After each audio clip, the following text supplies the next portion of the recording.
Student आत्मनियुक्ति योजना रे षष्ठ श्रेणी अष्टम श्रेणी चाकरी करने पर्यंत पढ़िबार सुजोग दि जाउछि। पढ़िबा समय रे अधा खर्च देबे, बाकी चाकरी कर सारिबा परे अधा खर्च पैठ करिवे। जेउ पिला माने एडमिशन हेबा पई चाहुछंती सेमाने षष्ठ श्रेणी अष्टम श्रेणी एडमिशन होई युक्त 2 पर्यंत पाठ पढ़िबार सुविधा रहिछि। पाठ पढ़ार विभिन्न प्रकार सुविधा रहिछि।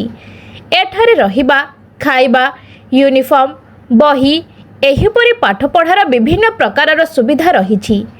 जेउ पिला माने पढ़िबा पई चाहुछंती किंतु अर्थ अभावरु पढ़ी पारुनाहंती, तांको पई सुवर्ण सुजोग आनि दैछंती शिक्षाविद तथा समाजसेवी श्रीयुक्त विकास चंद्र सेठी।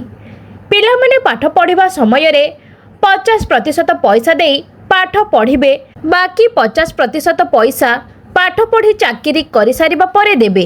षष्ठ श्रेणी और अष्टम श्रेणी 10म श्रेणी पर्यंत कोर्स फीस 80,000 योजना अनुसार पढ़िले अधा खर्च 40,000 देई पिला माने पाठ पढ़िबे। जेउ अभिभावक किंबा पिला माने एही भारत विकास इंस्टीट्यूशन ग्रुप बारिपदा देवेंद्रपुर रे पढ़िबा पई इच्छुक यथाशीघ्र आसी जोगाजोग करंतु।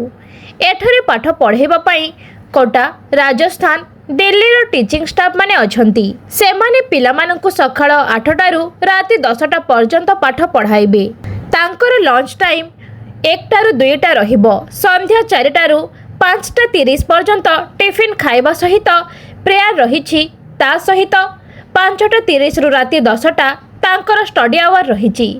स्टूडेंट आत्मनियुक्ति योजना रे जेनेराल, ओबीसी, एसईबीसी एवं एससी एसटी समस्त वर्गर छात्र छात्री मानक पई सुवर्ण सुजोग जे कोनोसी पाठ पढ़िले 50% खर्च पढ़िबा समय रे देबा पई पड़िबो एवं बळका 50% खर्च पढ़ी सारी चाकरी कर सारिबा परे देबा पई पड़िबो।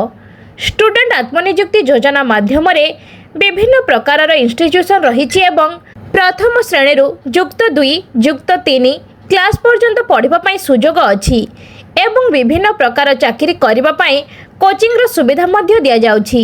युक्त 2 अध्ययन परे ANM, GNM, BSc nursing course सहित पारामेडिकल ट्रेनिंग एवं विभिन्न प्रकार government of Odisha and government India रे चाकरी पाइबा पई उन्नत धरणर कोचिंग दिया जाउछि।